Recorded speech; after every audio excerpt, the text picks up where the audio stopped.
에스라의 사역과 느헤미야의 인도 직분의 내재적인 의미, 새 예루살렘을 살아내고 이루어냄으로써 하나님의 집이자 하나님의 왕국인 교회를 건축함.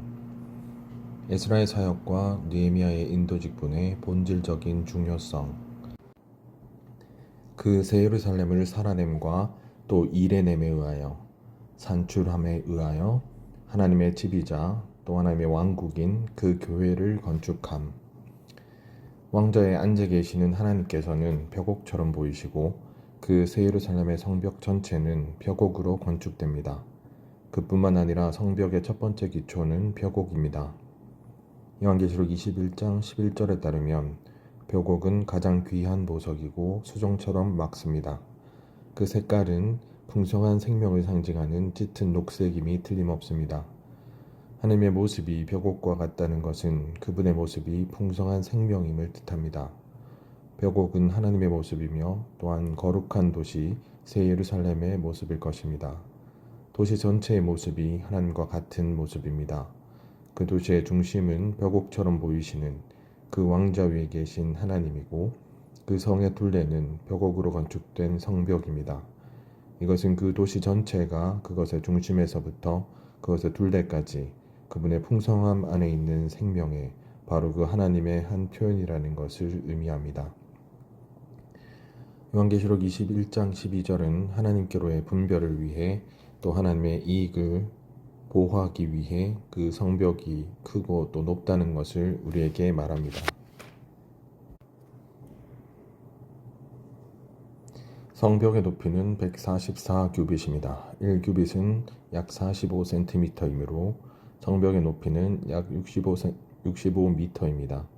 또한 요한계시록은 우리에게 성벽의 길이가 12,000스타디온이라고 말합니다. 1스타디온은 약 185m이므로 성벽의 길이는 약 2200km입니다. 이것은 대략 로스앤젤레스에서부터 달러스까지의 거리입니다.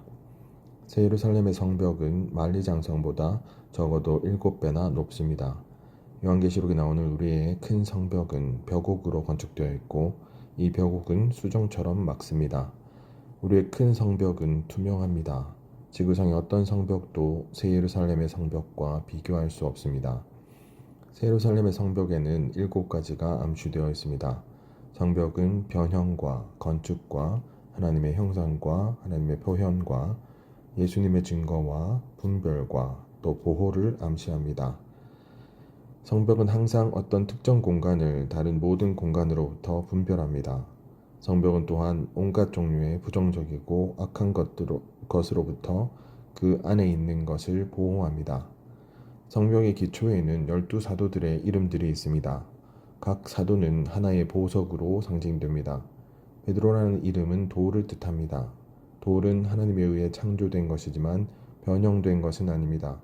모든 보석들은 변형된 실체들입니다. 베드로는 원래 돌이었지만 결국에는 새 예루살렘의 첫 번째 기초인 벽옥이 되었습니다. 성벽 그 자체가 벽옥이며 성벽의 첫 번째 기초도 벽옥입니다. 베드로는 단지 돌에 불과했지만 새 예루살렘에서는 성벽의 기초의 첫 번째 층인 벽옥입니다. 이것은 변형을 암시합니다. 성벽은 단지 하나님에 의해 창조된 천연적인 재료들로 건축되지 않고 변형된 것들로 건축됩니다. 우리 모두는 하나님의 옛 창조물이지만 하나님께서는 우리를 그분의 새 창조물로 만드시기 위해 그리스도 안으로 넣으셨습니다. 우리 모두는 타고난 존재들이었지만 그리스도 안에서 옛 창조물로부터 새 창조물로 변형되었습니다. 새 예루살렘에는 중국인, 미국인, 스페인인, 멕시코인, 일본인, 한국인, 프랑스인, 이탈리아인, 독일인이나 또는 다른 어떤 문화나 종족이 없을 것입니다.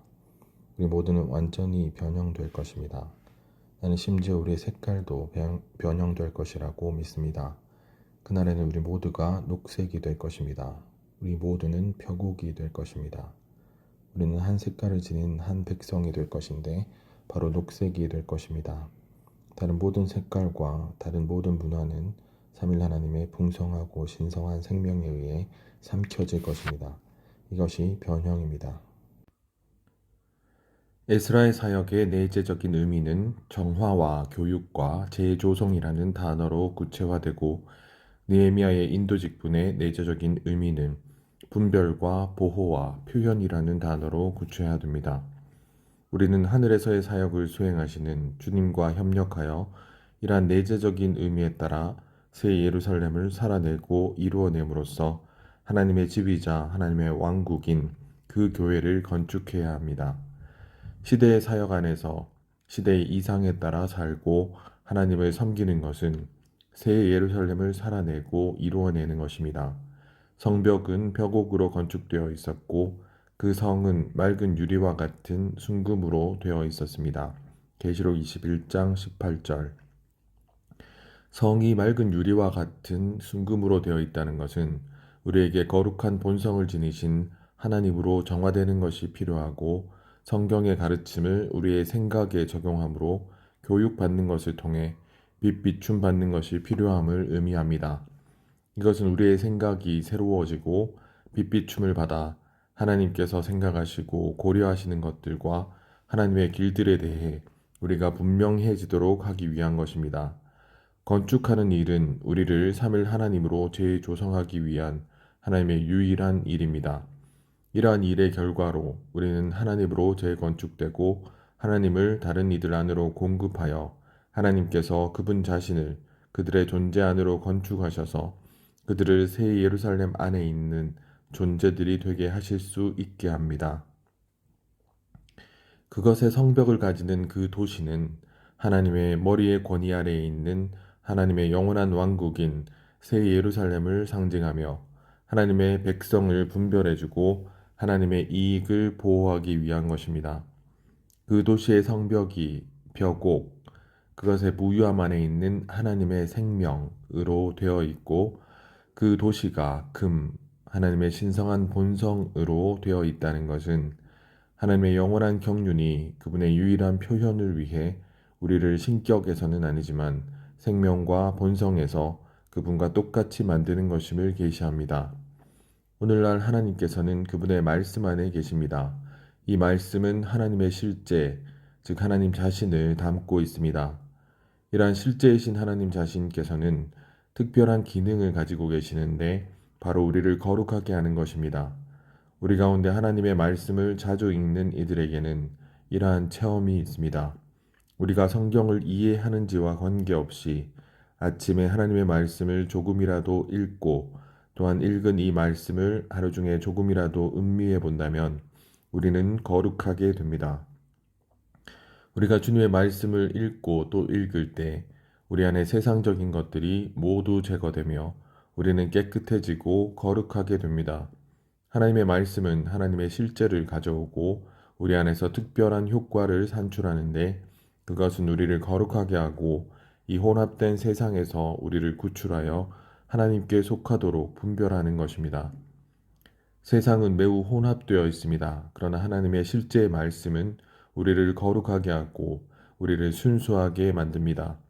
이렇게 순수해진 결과가 바로 거룩함입니다.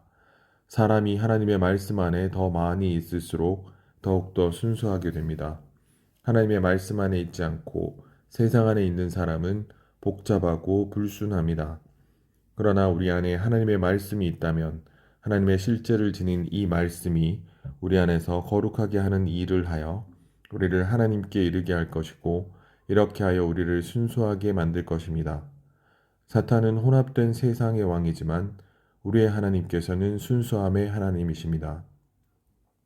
실제의 말씀은 혼합된 세상에서 우리를 거룩하게 하고 구출하여 우리가 하나님의 순수함으로 돌아오게 합니다. 이런 식으로 우리는 하나가 됩니다.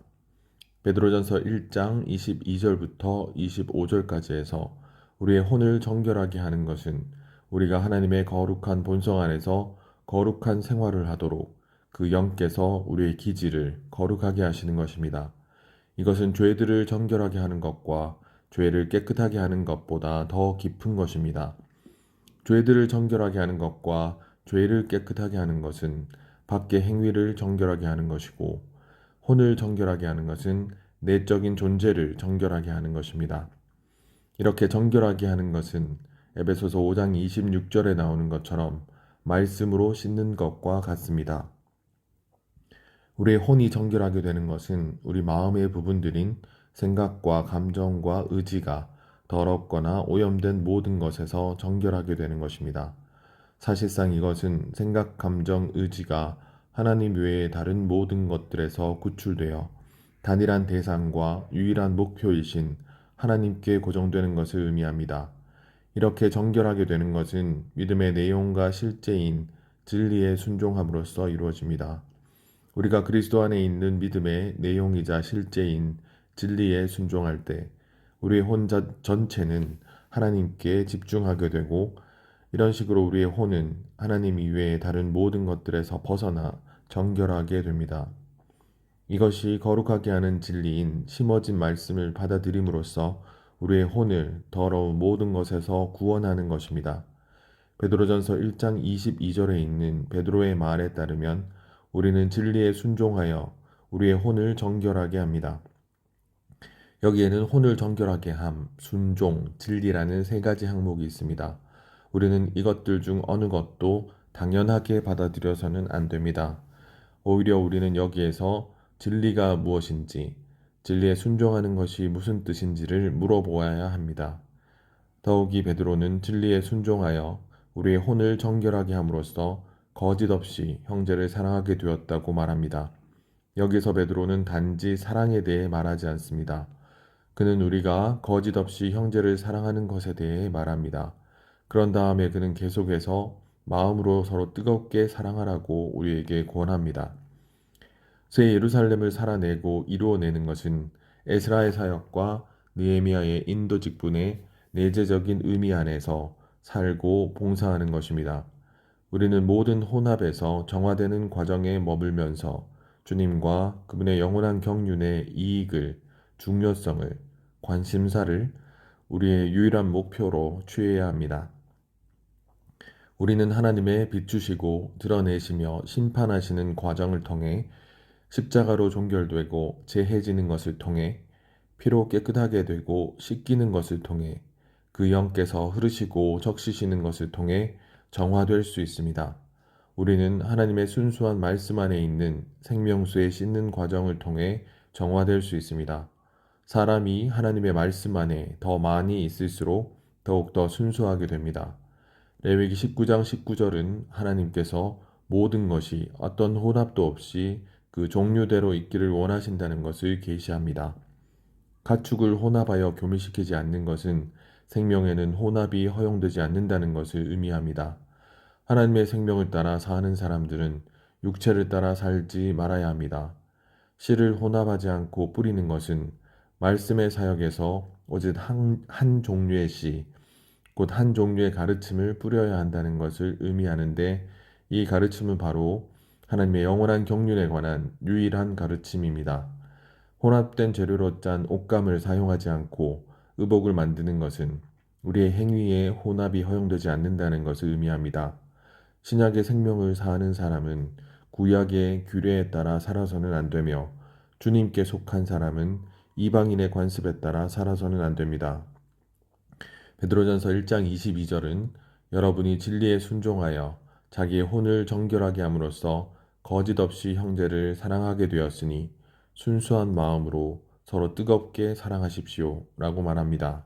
이것은 우리의 혼, 우리의 생각과 감정과 의지가 정결하게 되는 것이 우리의 혼이 하나님 외의 다른 모든 것들에서 구출되어 단일한 대상과 유일한 목표이신 하나님께 고정되는 것임을 의미합니다. 우리가 그리스도 안에 있는 믿음의 내용이자 실제인 진리에 순종할 때 우리의 혼 전체는 하나님께 집중하게 되고, 우리의 혼은 하나님 외의 다른 모든 것에서 벗어나 정결하게 됩니다. 혼을 정결하게 할 때 우리의 온 존재가 하나님께 집중하게 됨으로써 우리는 마음을 다하고 혼을 다하며 생각을 다하여 하나님을 사랑할 수 있게 됩니다. 이렇게 정결하게 된 결과로 거짓 없이 형제를 사랑하게 됩니다. 즉 하나님께서 사랑하시는 모든 사람을 마음에서부터 뜨겁게 사랑하는 것입니다. 에스라는 제사장이었을 뿐 아니라 또한 하나님의 율법에 통달한 율법학자이기도 했습니다.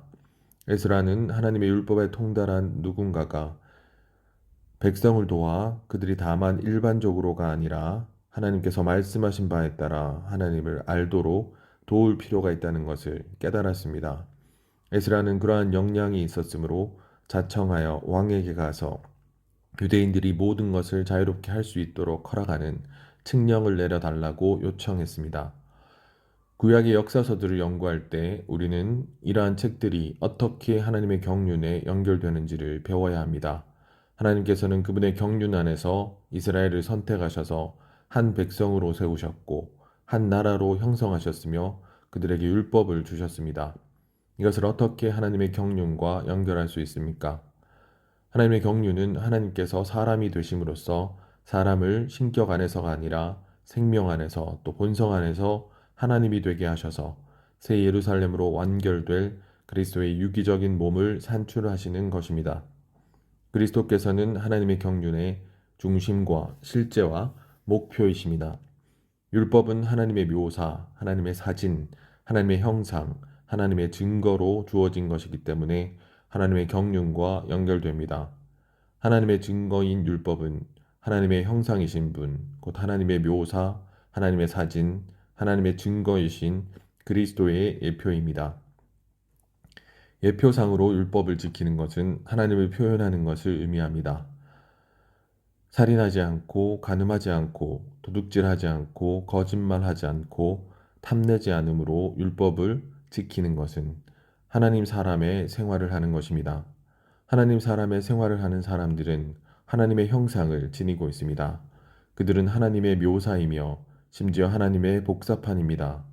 이스라엘 자손이 율법을 지키기 위해서는 하나님을 살고 하나님을 표현해야 했습니다.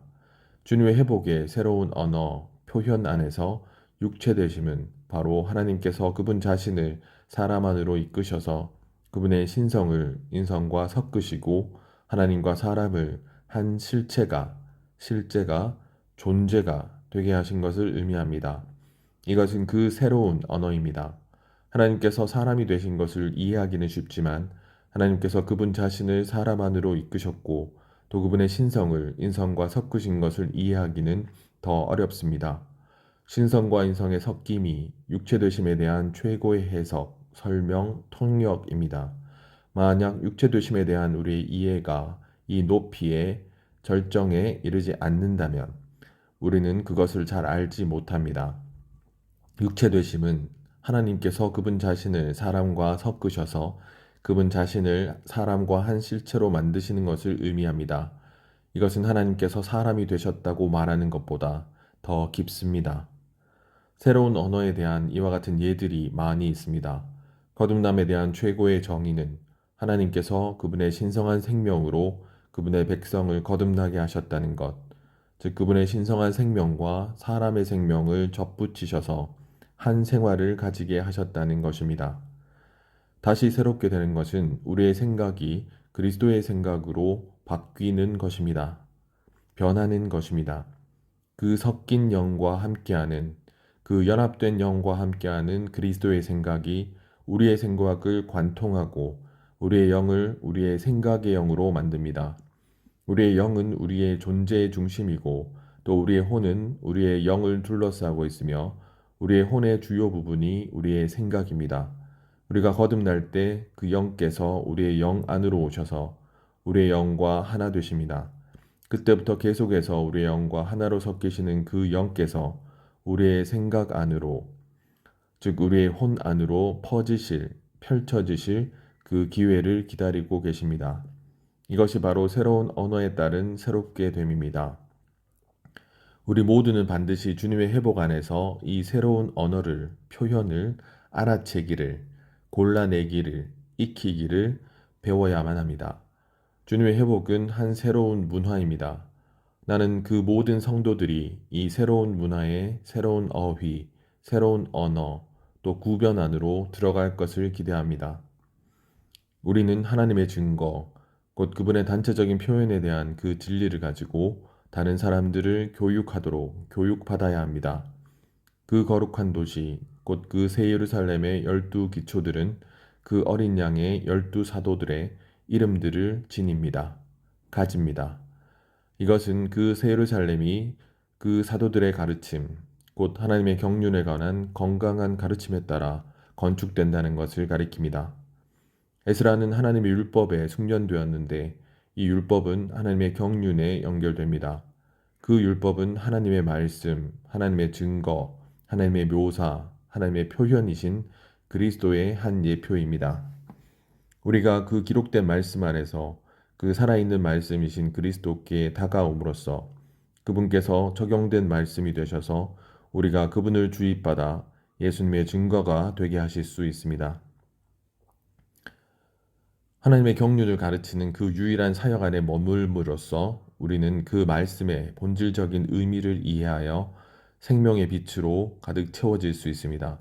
우리는 반드시 그 새로운 문화, 곧 그 세 사람의 하나님 사람 문화 안에 있는 그 새 언어, 곧 유다말을 사용하기를 배워야 합니다. 그 보석들은 주 영에 변화시키는 일로 말미암아 산출될 뿐 아니라 또한 그리스도의 측량할 수 없는 풍성으로 조성됩니다. 은혜는 바로 그리스도이고 그리스도의 체현입니다. 따라서 은혜로 구성되는 것은 새 예루살렘의 구성 성분이신 그리스도로 조성되는 것입니다. 우리가 그리스도를 체험하면 할수록 그리고 그리스도를 얻으면 얻을수록 그리스도의 신성한 요소에 더 많이 참여하게 되고 더 많이 새 예루살렘의 구성 성분이 되어 하나님께서 선택하시고 변화시키신 모든 백성과 함께 건축됨으로써 그 거룩한 도시, 곧 하나님의 영원한 거처가 될 수 있습니다. 요한계시록 21장 14절에 있는 그 사도들은 신약의 은혜를 대표하며 이것은 새 예루살렘이 하나님의 은혜 위에 건축된다는 것을 의미합니다. 거룩한 도시로 들어가는 것은 하나님의 율법에 따라 이루어지지만 그 도시는 하나님의 은혜 위에 건축됩니다. 여기에 있는 12사도들은 새 예루살렘이 이스라엘로 대표되는 구약의 성도들 뿐만 아니라 사도들로 대표되는 신약의 성도들로도 구성된다는 것을 암시합니다. 우리는 오직 한 가지 일을 해야 합니다. 하나의 일을 해야 합니다. 즉 하나님께서 선택하신 사람들을 거듭난 이들, 거룩하게 된 이들, 새롭게 된 이들, 새 사람, 변화된 이들, 그분과 같은 형상을 이룬 이들, 하나님의 맏아들의 형상과 같은 형상을 이룬 이들, 영광스럽게 된 이들로 만든 일을 해야 합니다. 새 예루살렘 안에 있을 사람들은 이러한 종류의 사람들입니다. 특별히 하나님께서는 그분께 선택받은 한 사람을 거듭나고 거룩하게 되며 새롭게 되고 변화되며 하나님의 맏아들의 형상과 같은 형상을 이루고 심지어 하나님에 의해 영광스럽게 되는 한 사람으로 만드시기 위해 한 단계 한 단계 나아가십니다. 이 길에서 우리는 가장 높은 지점에 이를 때까지 한 수준 한 수준 올라갑니다. 가장 높은 지점에서 우리는 똑같아질 것입니다. 거기에는 더 이상 육체가 없고 타고난 존재가 없습니다. 모두가 영 안에 있습니다. 모두가 천국 안에 있고 모두가 새 예루살렘에 속한 존재들이 됩니다. 우리가 한 단계 한 단계 나아가고 한 수준 한 수준 올라갈 때 결국에는 더 이상 육체가 없고 타고난 존재가 없으며 모두가 영 안에 있는 in the spirit 가장 높은 지점에 이릅니다. 소문자 스피릿. 그것이 새 예루살렘입니다. 우리는 오직 그 새 예루살렘의 일을 해야 합니다. 이 시대를 본받는 것은 세상의 현재 조류를 본받는 것입니다. 우리는 이 시대를 본받지 말고 그 세상의 현재의 흐름에 같은 형상이 되지 않고 순응하지 않고 생각이 다시 새로워짐으로 변형되어야 합니다. 우리는 변형될수록 육체와 자아와 세상에서 더 구출될 것입니다. 어떤 것이든 그것이 우리를 점유하고 또 우리를 사로잡는다면 우리에게 그 세상의 한 항목이 될 수 있습니다. 우리는 다음과 같이 말할 수 있는 그 시간이 반드시 와야만 합니다. 주님, 당신을 찬양합니다. 저는 자유롭게 되었습니다. 저는 각각의 모든 종류의 사로잡음에서부터 완전히 해방되었습니다. 이 땅 위에서 저를 점유하거나 또는 사로잡는 것은 아무것도 없습니다. 이것이 여러분의 상황일 때 여러분이 여전히 이 땅 위에 살고 있더라도 여러분은 그 세상과 아무 상관이 없을 것입니다.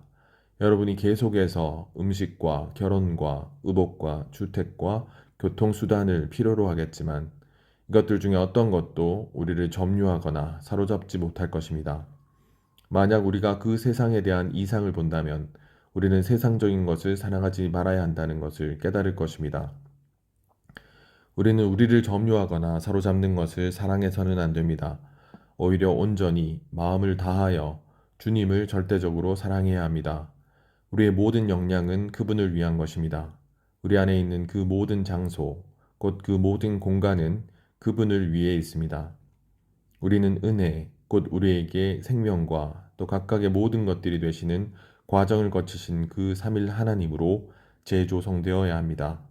그 12사도들은 신약의 은혜를 대표하며 이것은 은혜가 새 예루살렘을 산출하기 위한 근원과 요소와 수단이라는 것을 의미합니다. 우리는 은혜 위에 은혜로 조성되고 은혜에 의해 수고하며 은혜를 분배하고 은혜의 말씀을 공급해야 합니다. 그 새 예루살렘은 하나님께서 그분 자신을 사람 안으로 조성하심으로 사람을 그 신격에서가 아니라 그분께서 생명과 본성 안에서 계시는 것과 똑같이 되게 하심으로써 건축되며 그 결과 하나님과 사람은 한 단체적인 실체가 될 수 있고 한 상호 거처가 될 수 있습니다. 우리는 오직 하나의 일, 곧 그 새 예루살렘의 일을 해야 합니다. 하나님께서 그분의 선택받은 사람들을 그분의 유기적인 구원의 주요 단계들, 거듭나게 하심, 거룩하게 하심, 다시 새롭게 하심, 변형시키심, 또 같은 형상이 되게 하심을 통하여 영광스럽게 하심에 이르도록 데려가시기를 진행하실 때 우리는 우리 안에 움직이시는 하나님과 하나가 될 필요가 있습니다. 이 길 안에서 우리가 한 단계씩 올라가서 결국 그 가장 높은 지점에 도달하는데 거기에서 우리는 같아집니다. 동일하게 됩니다. 거기에 더 이상 육체가 없고 또 더 이상 타고난 존재가 없습니다. 모두가 영 안에 in the spirit, 소문자 spirit 있고 또 모두가 그 새 예루살렘의 존재들입니다. 이것이 하나님의 일의 그 가장 높은 지점이며 또 우리가 그분의 동역자들입니다. 동료 일꾼들입니다. 과정을 거치셨고 완결되신 삼일 하나님께서는 그분의 갈망의 선한 기쁨에 따라서 그리고 그분의 경륜 안에 있는 가장 높은 의도를 위해서 그분 자신을 그분의 선민 안으로 건축하시고 그분의 선민을 그분 자신 안으로 건축하고 계십니다. 이것은 그분께서 그리스도 안에서 한 조성체를 얻으시기 위한 것인데 이 조성체는 신성과 인성의 한 섞임으로써 삼일 하나님의 유기체이자 그리스도의 몸이며 삼일 하나님의 영원한 표현이자 구속하시는 하나님과 구속된 사람을 위한 상호 거처입니다. 이 보배로운 기적적인 구조물의 최종 완결은 영원히 존재하는 새 예루살렘일 것입니다. 위트니스 리. 우리는 하나님께로 완전히 분별되어 하나님으로 완전히 적셔짐으로 교회 생활을 위한 거룩한 생활을 하여 거룩한 도시가 되어야 합니다. 생각이 다시 새로워지고 그 결과 변형될 때 우리는 세상의 요소로 흠뻑 적셔진 우리의 본성과 생활에서 분별되고 구원받습니다. 만나는 하나님의 백성이 하나님의 길을 갈 수 있도록 하는 하늘에 속한 양식이신 그리스도의 예표입니다. 만나의 일부는 궤 안에 감추어진 금 항아리 안에 보관되었습니다. 공개된 만나는 주님의 백성이 공개적으로 누리기 위한 것이었지만 감추어진 그리스도를 상징하는 감추어진 만나는 세상적인 교회의 타락을 이기는 이들, 곧 그분을 간절히 찾는 이기는 이들을 위하여 남겨진 특별한 몫입니다. 교회가 세상의 길을 가는 동안에도 이러한 이기는 이들은 지성소 안에 있는 하나님의 임재 앞에 나와 거하며 이 지성소에서 특별한 몫이신 감추어진 그리스도를 매일의 공급으로 누립니다. 이 약속은 오늘날 합당한 교회 생활 안에서 이루어지고 있으며 장차올 왕국 안에서 완전히 이루어질 것입니다. 오늘 우리가 주님을 간절히 찾고 세상적인 교회의 타락을 이기며 주님의 특별한 몫을 누린다면 장차올 왕국에서 감추어진 만나이신 그분께서 우리에게 보상이 되실 것입니다. 만일 오늘날 교회 생활 안에서 우리의 특별한 몫이신 그분을 놓친다면 장차올 왕국에서 보상이신 그분을 결코 누리지 못할 것입니다. 스가랴서 5장 5절부터 11절까지는 에바 그릇에 대한 이상을 말합니다. 에바 그릇은 한 에바를 담을 수 있는 측량 용기로 장사에서 물건을 사고 파는데 사용되었습니다. 나와 말하던 천사가 말하였다. 나오는 이것은 에바 그릇입니다. 그가 또 말하였다. 이것이 온 땅에 있는 그들의 모양입니다. 스가랴서 5장 5절에서 6절. 세계 인구의 많은 비율이 사업이나 상업에 종사합니다. 사업의 외양은 그리 나쁘지 않습니다. 오히려 온 땅에서 상업은 그럴듯한 외양을 지니고 있는 것 같습니다. 그러나 우리가 보겠지만 사실상 오늘날의 상업은 총체적으로 사악합니다. 스가랴서 5장 7절 하반절과 8절 상반절이 계시하는 것은 에바 그릇 속에 앉아있는 여자가 탐욕과 속임수와 돈에 대한 사랑과 같은 상업 안에 담겨있는 사악함을 상징한다는 것입니다. 판매자는 돈을 사랑하여 구매자의 호주머니에서 돈을 얻고자 하고 구매자 역시 돈을 사랑하여 원하는 것을 낮은 가격으로 구입해서 돈을 아끼려고 합니다. 스가랴서 5장에 나오는 이상은 요한계시록 18장에 나오는 큰 바빌론의 이상과 일치합니다. 이 이상들은 하나님께서 보시기에 상업에 담겨 있는 사악함이 우상 숭배와 음행의 형태임을 보여줍니다. 사업은 돈 벌기를 열망하는 간음하는 여자입니다. 스가랴서 5장 7절과 8절에서 우리는 납뚜껑, 즉 납덩어리를 에바 그릇의 아가리 위로 던져 덮는 것을 봅니다.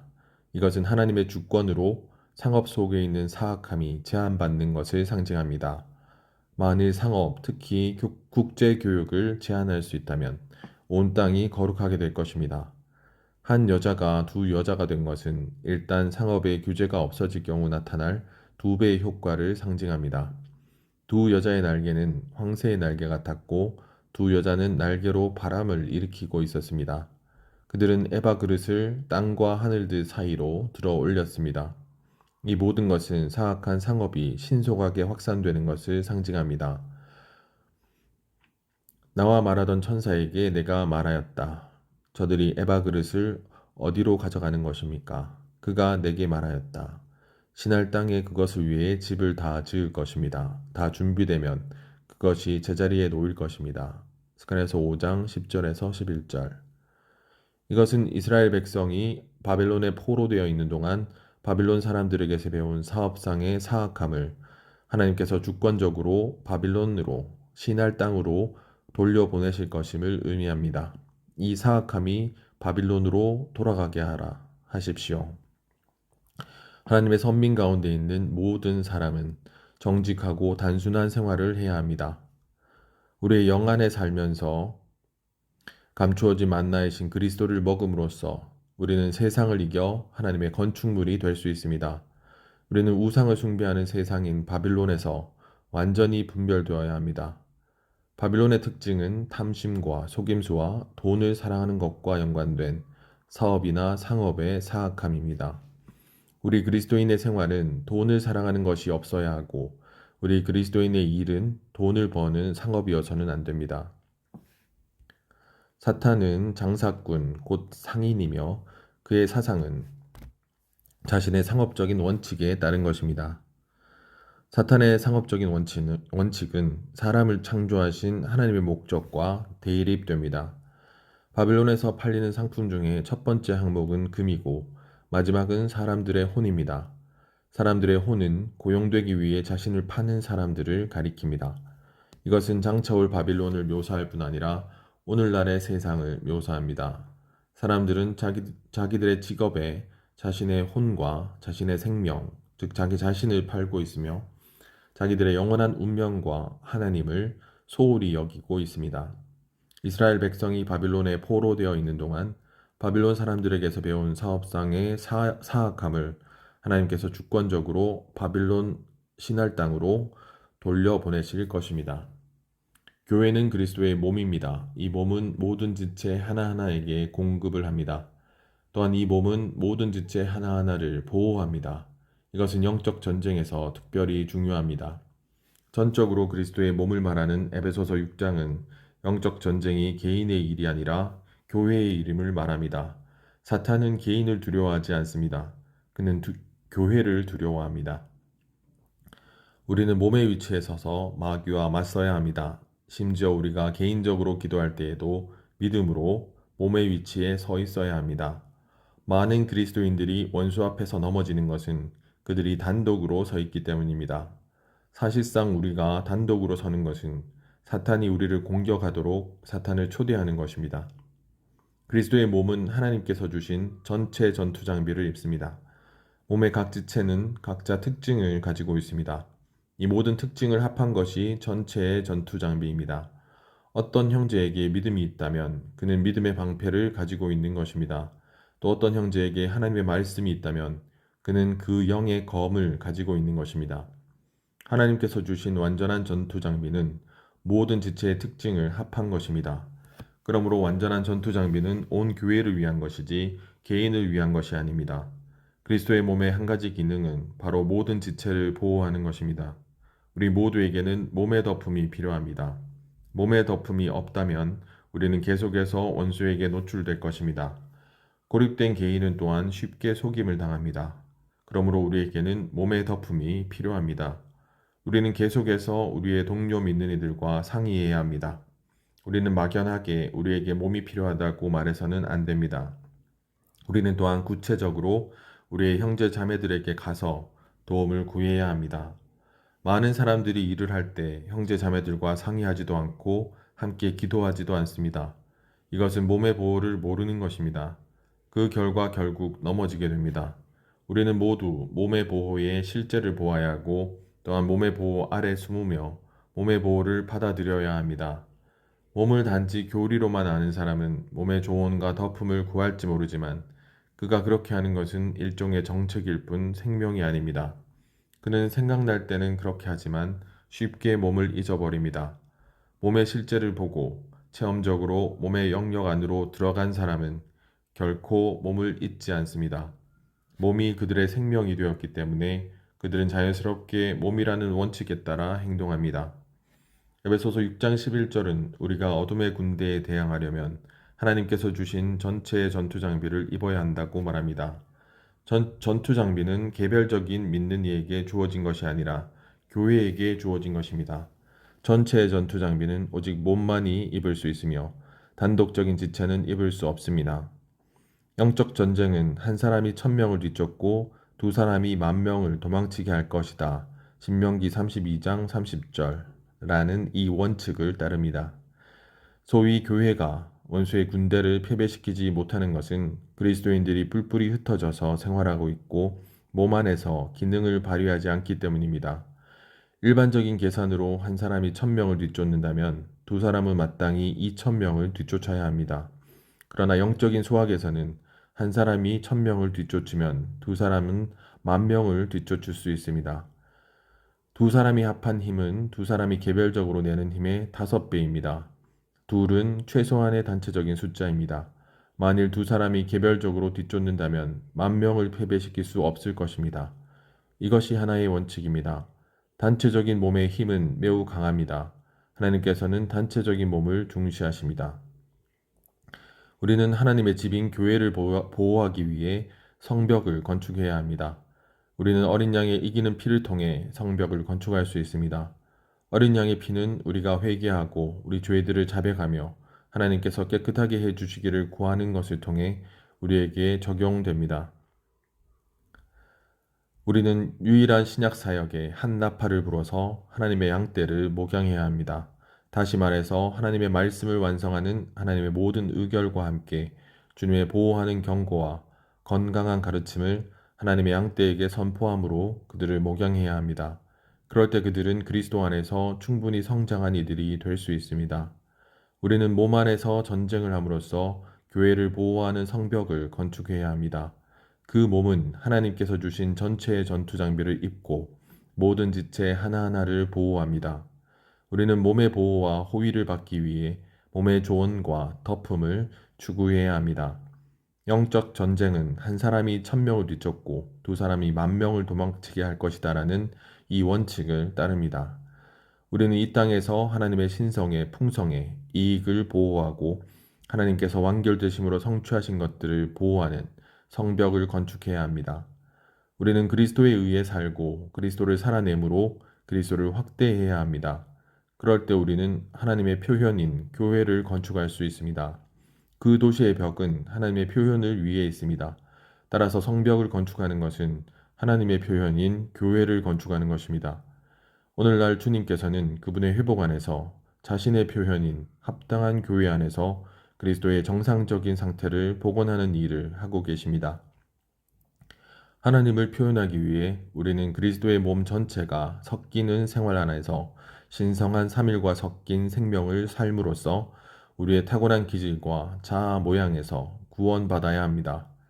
하나님을 표현하기 위해 우리는 말씀 안에 있는 씻는 물로 매일 거룩하게 되고 새롭게 되어 우리의 신랑이신 그리스도 앞에 그분의 순수하고 영광스러우며 하나님을 표현하는 신부로 세워져야 합니다.